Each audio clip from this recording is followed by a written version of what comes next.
Senhor me levanta para estar aqui, pode ter certeza, há alguma experiência que eu vivi. E sempre essas são as minhas orações, que eu pregue aquilo que eu viva e que o Senhor me use dessa forma.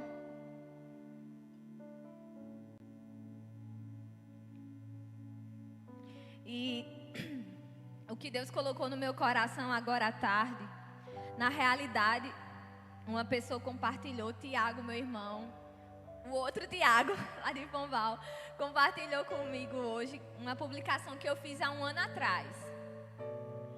E, nossa, como aquilo me alcançou. E eu queria intitular essa ministração de hoje, o propósito é a motivação para avançar. O propósito é a motivação que te faz avançar e não ser parado. E eu gostaria que vocês abrissem Mateus capítulo 13, na versão Ara, Tiago.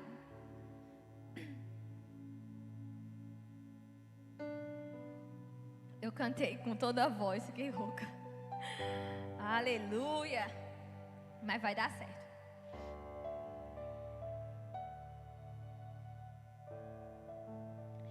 E Mateus capítulo 13, versículo 44.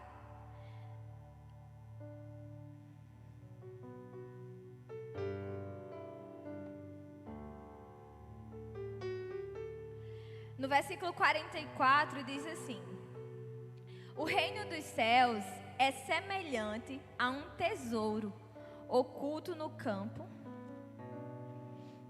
o qual certo homem, tendo achado, escondeu.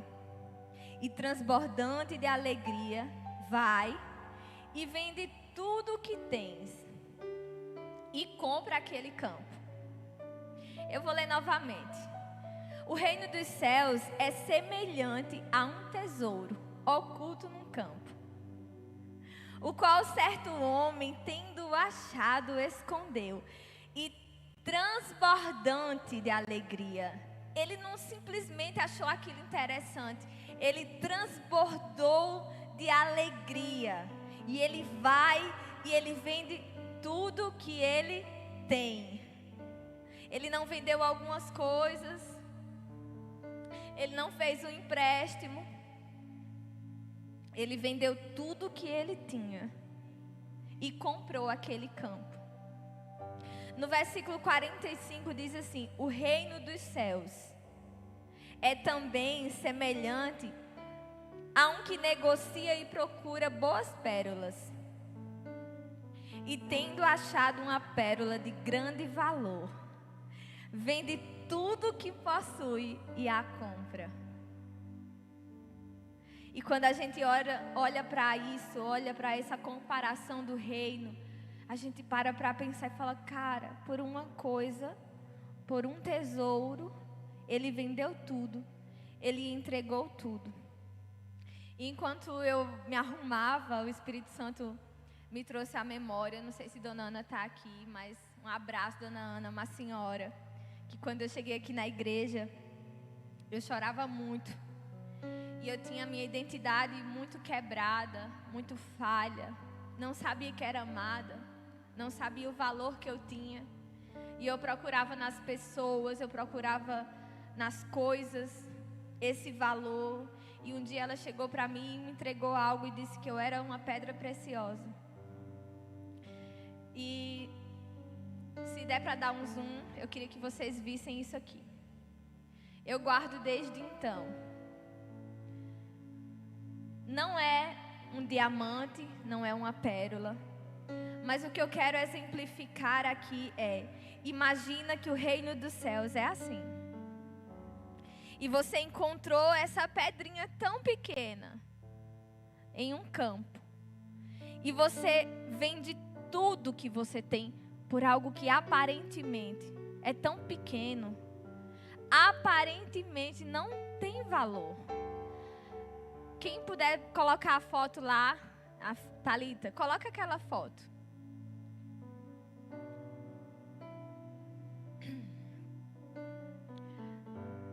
Aqui eu queria trazer para vocês o exemplo das fascinações das riquezas, dos prazeres do mundo, dos nossos desejos.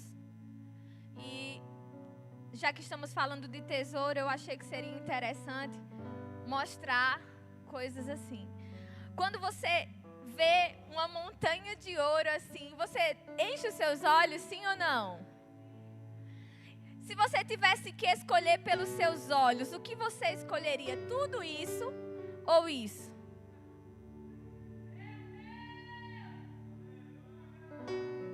Eu ouvi uma frase hoje, e na verdade Tiago ministrou lá no acampamento. Ele falou assim, que Adão e Eva, eles pecaram porque o fruto encheu os olhos. E hoje eu ouvi assim, que não foi Jesus que chegou e disse assim, eu te darei tudo. Foi o diabo. Se você se prostrar e me adorar, tudo te darei. Mas Deus está te chamando para escolher um tesouro que aparentemente parece uma semente. E a Bíblia compara a palavra de Deus como uma semente. A palavra como uma semente. Queridos, você não planta nada hoje para colher amanhã. Você não vê frutos no dia que você planta. Pelo contrário, você precisa esperar que a chuva venha, que aquela semente germine e que ela cresça e que apareçam-se os caules e depois as folhas, então as flores e por fim o fruto. Aleluia! Mas olha que interessante, vamos voltar um pouco nesse mesmo capítulo. No versículo 36 ele diz assim: então, despedindo a multidão, foi Jesus para casa, e chegando-se a ele, os seus discípulos disseram: explica-nos a parábola do joio do campo. E ele respondeu: o que semeia, olha só, o que semeia boa semente é o Filho do Homem. O campo é o mundo. A boa semente são os filhos do reino. Os joios são os filhos do maligno. O inimigo que o semeou é o diabo. A ceifa é a consumação do século. E os ceifeiros, os seus anjos. Pois assim como o joio é colhido e lançado ao fogo, assim será na consumação do século. Mandará o Filho do Homem os seus anjos, que ajuntarão do seu reino todos os escândalos e os que praticaram iniquidade, e os lançarão na fornalha acesa. Ali haverá choro e ranger de dentes. Então os justos resplandecerão como o sol no reino de seu Pai. Quem tem ouvidos para ouvir, ouça. E eu escrevi, enquanto eu colocava aquilo que Deus estava colocando no meu coração. Ser trigo ou ser joio é uma decisão. Não depende de Deus, não é uma característica que Deus diz, você vai ser joio e você vai ser trigo. Não, ser trigo ou ser joio é uma decisão que parte do coração. Não, você não é tentado. Há algo maior do que sua força possa suportar. Porque a própria palavra diz que Deus não vai fazer isso com você. Na realidade, é mais uma escolha de ceder.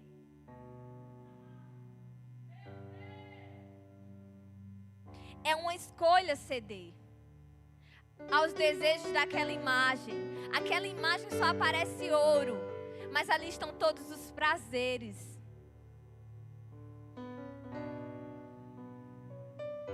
Ou você ama a Deus ou o mundo. A fé produz alegria, produz prazer, produz satisfação. E a fé, ela produz plenitude. Mas eu quero te dizer algo. Se você vem para a igreja por causa de uma religião, por causa das coisas que Deus pode te dar, eu quero te dizer, esse prazer não vai ser suficiente. Porque na realidade, lá em João 17, tem que olhar o tempo, né? Lá em João 17 diz assim, que a vida eterna é esta, é conhecer a Ti, o único Deus verdadeiro, e a Jesus Cristo a quem enviaste. Sabe, os discípulos foram, expulsaram demônios e voltaram tão alegres.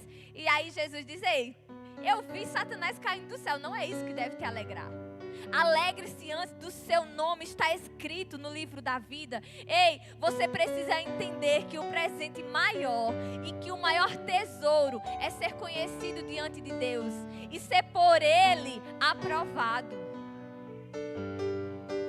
Abra Romanos capítulo 5, por favor.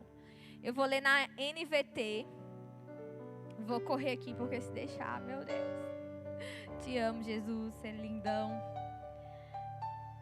Olha só, aí o título aqui diz: a fé produz alegria. Diga comigo, a fé produz alegria. Portanto, uma vez que pela fé fomos declarados justos, ou seja, todo o pecado ficou para trás, temos paz com Deus por causa daquilo que Jesus Cristo, nosso Senhor, fez por nós. Foi por meio da fé em Cristo que nos concedeu esta graça que agora desfrutamos com segurança e alegria, pois temos a esperança de participar da glória de Deus. Também nos alegramos ao enfrentar dificuldades e provações, pois sabemos que contribuem para o desenvolvimento, para desenvolvermos perseverança. A perseverança produz caráter aprovado, e o caráter aprovado fortalece a esperança. E a esperança não nos decepcionará, pois sabemos quanto Deus nos ama. Aleluia! Uma vez que por Ele deu o seu que Ele nos deu o seu Espírito para nos encher o coração com seu amor. Quando estávamos completamente desamparados, Cristo veio na hora certa e morreu por nós pecadores. É pouco provável que ninguém nessa terra pode te dar o que Jesus te dá. É pouco provável que alguém morresse por um justo. Embora talvez alguém se dispusesse a morrer por uma pessoa boa, mas será que alguém morreria por você? Sabendo das coisas que você pensa e faz? Mas Deus prova seu grande amor ao enviar Cristo para morrer por nós quando ainda éramos pecadores. Uma vez que fomos declarados justos por seu sangue, certamente seremos salvos da ira de Deus por meio dele. Pois, se quando ainda éramos inimigos de Deus, nosso relacionamento com Ele foi restaurado pela morte de seu Filho, agora já estamos reconciliados e certamente seremos salvos por sua vida. Preste atenção. Agora, portanto, podemos nos alegrar em Deus. Podemos nos alegrar em Deus, com quem fomos reconciliados por meio de nosso Senhor Jesus Cristo. Aleluia. Perseverança, diga comigo, perseverança produz caráter aprovado. E eu ouvi ontem de uma pessoa muito querida dizendo assim que Jesus, ele se compadeceu de nós. Ele foi tentado em tudo, mas perseverou e o seu caráter foi aprovado por Deus. Então, o que é que Jesus está nos ensinando? Olha, sem mim nada podeis fazer, mas comigo você vai poder todas as coisas e coisas maiores do que eu fiz. Qual é a sua desculpa para não andar em santidade? Talvez porque os seus olhares estão na santidade. E na realidade a Bíblia não diz, ela diz assim, sem santidade ninguém verá sem santidade ninguém verá misericórdia. Sem santidade ninguém verá Deus.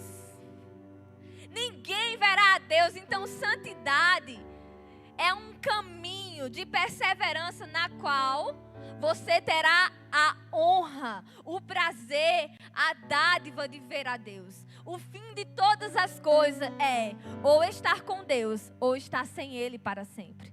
Os prazeres do mundo são momentâneos, passageiros. Abre lá em 1 João, capítulo 2.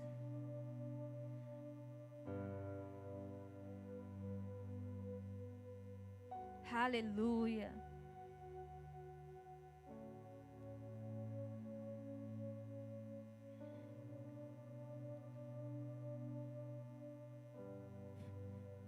O versículo 15 é NVT, tá?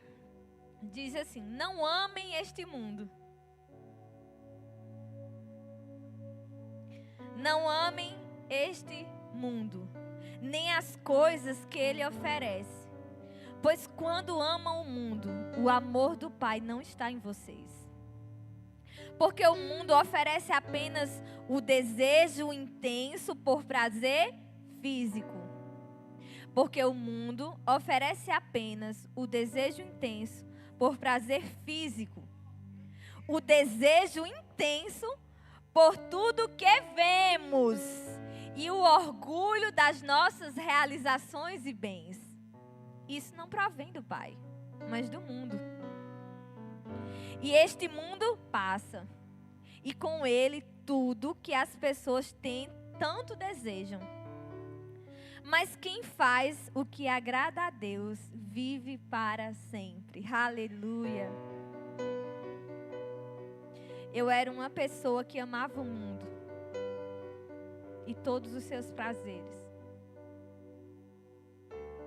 E conheci Jesus aos 16 anos. Mas eu achava que eu era impura demais, pecadora demais, incapaz demais. Que o pecado era muito maior do que eu. Que eu não tinha forças para superar o pecado. E um dia eu vim aqui para o Verbo da Vida e o que eu fiquei impactada foi que a palavra que eu ouvi aqui dizia: olha, existe uma graça para não pecar, existe a presença de Deus. Ei, agora você é filho, você tem autoridade. E aí eu fiz o rema e sabe, essa palavra foi sendo fortalecida dentro de mim e as provações vêm todos os dias, desânimo, vontade de desistir, vem, queridos. Ei, quantas coisas enchem os nossos olhos que parecem que você quer. É aquilo que você bate o pé e diz: eu quero, Deus.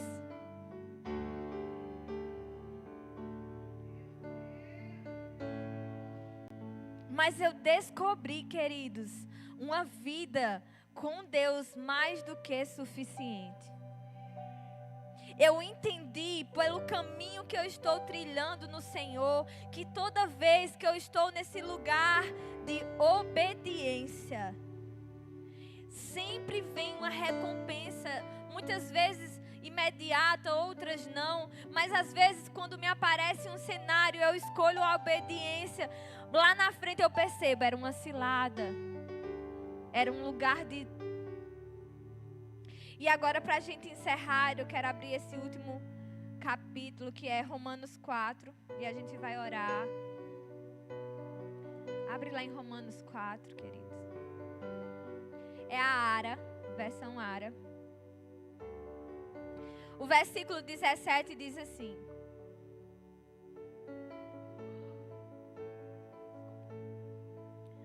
quem conhece Abraão? Como está escrito, por pai de muitas nações te constituí. Isso foi uma promessa que Deus deu para Abraão. Ele disse: ei, por pai de muitas nações te constituí. Abraão não tinha filhos e a mulher dele era estéril. Perante aquele no qual creu, então Abraão creu, o Deus que vivifica os mortos e chama à existência as coisas que não existem. Ele creu no Deus que chama à existência as coisas que não existem. E Abraão, esperando contra a esperança, creu para vir ser pai de muitas nações. Espera aí que eu me perdi por ver um negócio. Vamos de novo. Abraão, esperando contra a esperança, creu, para vir a ser pai de muitas nações. Segundo lhe fora dito, assim será a sua descendência. E sem enfraquecer na fé, embora levasse em conta o seu próprio corpo amortecido, sendo ele já de 100 anos, de idade avançada de Sara, não duvidou por incredulidade da promessa de Deus, mas pela fé se fortaleceu, dando glórias a Deus, estando plenamente convicto de que ele era poderoso para cumprir o que prometera. Aleluia! Deixa eu te dizer, se você não entendeu, Abraão era um homem de idade, velho. A mulher dele era estéril, já tinha passado para lá da menopausa. Não tinha mais nada para ser feito. Nem relação sexual eles tinham mais. E Deus disse, você vai gerar naturalmente um filho. Vocês vão se deitar e vai ter esse filho. E ele creu, mesmo olhando para o corpo e vendo que o corpo dele estava amortecido. Ele creu. Ele creu na promessa. E olha que fantástico. Dessa crença na promessa do Deus que vivifica os mortos, veio a vir o Salvador, o próprio Deus, o Filho de Deus. Aleluia. E agora, para vocês irem se levantando, por favor, eu quero que vocês pensem um momento. A questão é, você está disposto a viver por fé para alcançar a promessa? Você está disposto a entregar o seu tudo? Eu te digo, vale a pena. Quase 4 anos que eu estou aqui. E vieram tempestades e vieram ventos e bateram contra essa casa, mas eu estou firmado na rocha. Eu entendo que tudo que eu estou passando está me fortalecendo para que lá na frente, quando essa promessa vir, ela não fique no lugar de Deus. Sabe, porque Deus é o principal na minha vida. Então, se de repente o meu maior sonho é casar, aí o meu marido não pode virar o meu ídolo. Porque eu cheguei num nível em Deus em que eu dependo tanto dele que qualquer outra coisa. Ah, mas eu quero ser um grande missionário, eu quero viver o chamado. Mas isso não pode tomar o lugar de Deus. Essa posição não pode tomar o lugar de Deus. Esse trabalho não pode tomar o lugar de Deus. E muitas vezes, essa perseverança é para que quando você chegar na maturidade, você receba aquela promessa, sem que o seu coração seja defraudado e você se perca da vida eterna. Pode ficar de pé, por favor. E aí eu vou perguntar mais uma vez. A questão é, você está disposto a viver por fé para alcançar a promessa? E nós estamos aqui num culto, reunidos para o culto de oração. Nós vamos orar crendo que Deus vai responder as nossas orações. Eu não sei qual é o seu desafio, onde você precisa perseverar. O que é que o diabo tem lhe apresentado? Se são fascinações, se são dificuldades. Porque tem tempos que aparecem dificuldades para nós. Mas tem tempos que aparecem fascinações. E todas essas coisas você precisa discernir que a presença de Deus vale mais.